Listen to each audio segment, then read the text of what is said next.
Hi guys. I don't know what that was. Hey guys, Warren here. I've just put together another story for you. It's the Model Millionaire. Let me know what you think. Drop your comments in the comment section below. Hit the notification bell so you're reminded every time I release a new story. And I really would like to hear from you. I'm going to let you know at the end of the video the next story that I'm going to do. So yeah, watch it. I think I've got a very itchy nose. Anyway, let's move past that. Take care. And I will see you next time. Bye. The Model Millionaire by Oscar Wilde. Unless one is wealthy, there is no use in being a charming fellow. Romance is the privilege of the rich, not the profession of the unemployed. The poor should be practical and prosaic. It is better to have a permanent income than to be fascinating. These are the great truths of the modern life, which Huey Erskine never realized. Poor Huey. Intellectually, we must admit he was not of much importance. He never said a brilliant or even ill-natured thing in his life. But then he was wonderfully good-looking. With crisp brown hair, his clear-cut profile and his grey eyes, he was as popular with men as he was with women. And he had every accomplishment except that of making money. His father had bequeathed him his cavalry sword and a history of the Peninsular War in 15 volumes. Huey hung the first over his looking-glass, put the second on a shelf between Ruff's Guide and Bailey's Magazine, and lived on 200 a year that an old aunt allowed him. He had tried everything. He had gone on the stock exchange for 6 months. But what was a butterfly to do among bulls and bears? He had been a tea merchant for a little longer, but had soon tired of Pekoe and Souchong. Then he had tried selling dry sherry. That did not answer. The sherry was a little too dry. Ultimately, he became nothing. A delightful, ineffectual young man with a perfect profile and no profession. To make matters worse, he was in love. The girl he loved was Laura Merton, the daughter of a retired colonel who had lost his temper and his digestion in India and had never found either of them again. Laura adored him, and he was ready to kiss her shoestrings.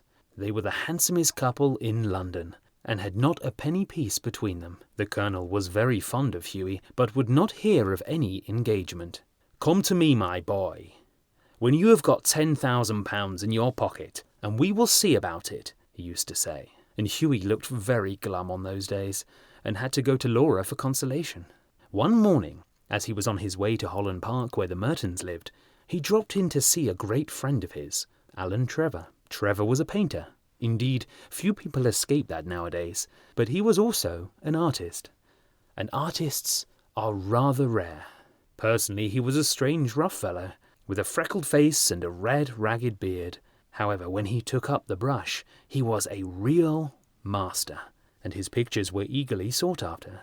He had been very much attracted by Huey at first, it must be acknowledged, entirely on account of his personal charm. "The only people a painter should know," he used to say, "are people who are bare and beautiful, people who are an artistic pleasure to look at and an intellectual repose to talk to. Men who are dandies and women who are darlings rule the world. At least they should do so." However, after he got to know Huey better, he liked him quite as much for his bright, buoyant spirits and his generous, reckless nature, and had given him the permanent entree to his studio. When Huey came in, he found Trevor putting the finishing touches to a wonderful life-size picture of a beggar man. The beggar himself was standing on a raised platform in a corner of the studio. He was a wizened old man, with a face like wrinkled parchment, and a most piteous expression. Over his shoulders was flung a coarse brown cloak, all tears and tatters. His thick boots were patched and cobbled, and with one hand he leant on a rough stick, while the other he held out his battered hat for alms. "What an amazing model," whispered Huey, as he shook hands with his friend. "An amazing model," shouted Trevor at the top of his voice. "I should think so. Such beggars as he are not to be met with every day. A Trouvaille, a Monsieur, a living Velasquez, my stars. What an etching Rembrandt would have made of him." "Poor old chap," said Hughie. "How miserable he looks. But I suppose to you painters, his face is his fortune." "Certainly," replied Trevor. "You don't want a beggar to look happy, do you?" "How much does a model get for sitting?" asked Hughie as he found himself a comfortable seat on a divan. "1 shilling an hour." "And how much do you get for your picture, Alan?" "Oh, for this, I get 2,000. Pounds? Guineas. Painters, poets and physicians always get guineas." "Well, I think the model should have a percentage," cried Hughie, laughing. "They work quite as hard as you do." "Nonsense, nonsense! Why, look at the trouble of laying the paint alone and standing all day long at one's easel. It's all very well, Hughie, for you to talk, but I assure you that there are moments when art almost attains to the dignity of manual labour. But you mustn't chat, I'm very busy. Smoke a cigarette and keep quiet." After some time, the servant came in and told Trevor that the frame maker wanted to speak to him. "Don't run away, Hughie," he said as he went out.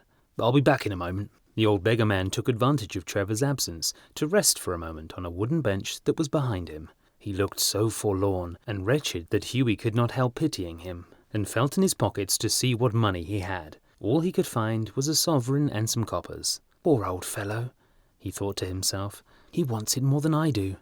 But it means no hansoms for a fortnight." And he walked across the studio and slipped the sovereign into the beggar's hand.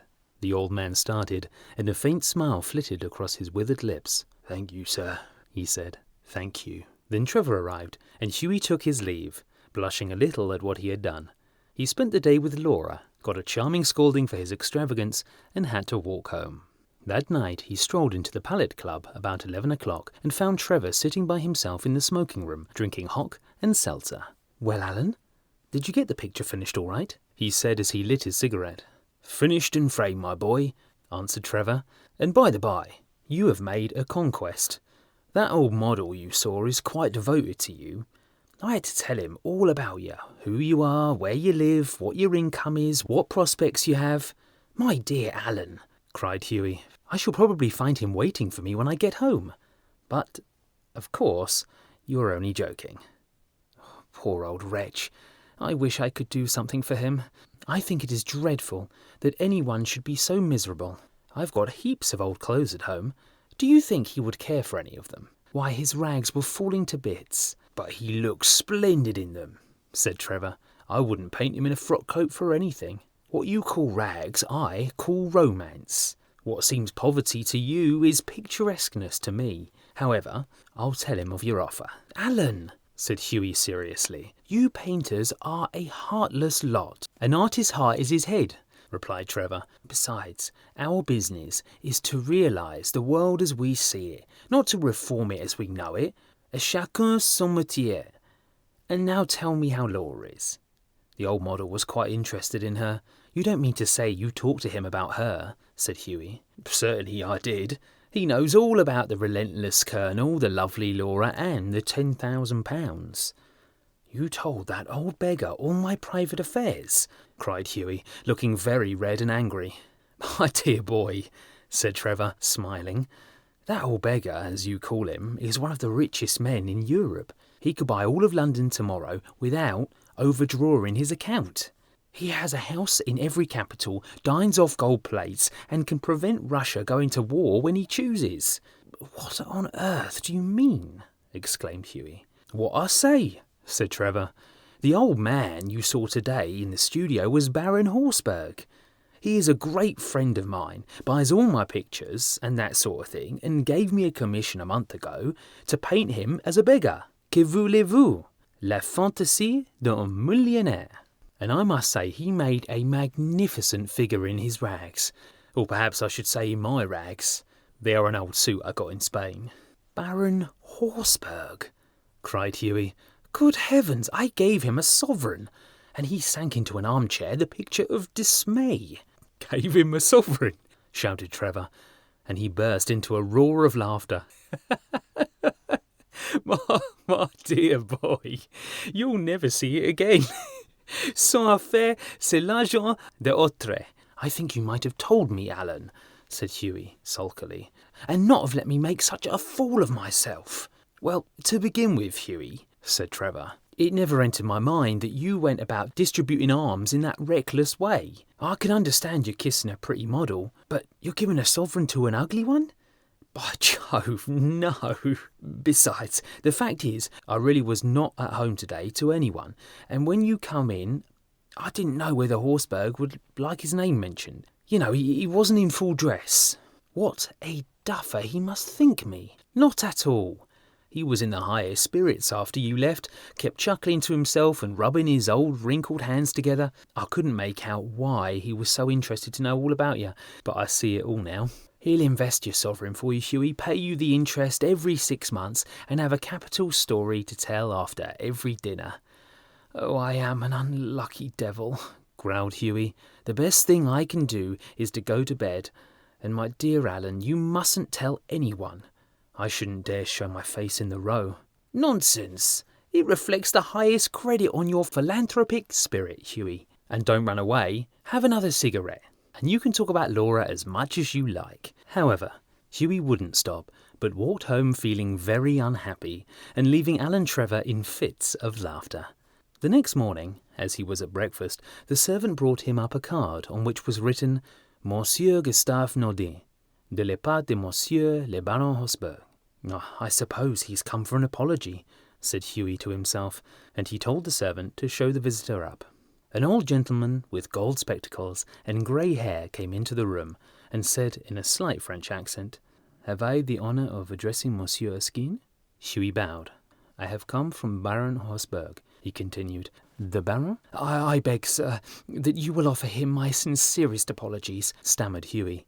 The Baron, said the old gentleman with a smile, has commissioned me to bring you this letter, and he extended a sealed envelope. On the outside was written, a wedding present to Hugh Erskine and Laura Merton from an old beggar, and inside was a cheque for £10,000.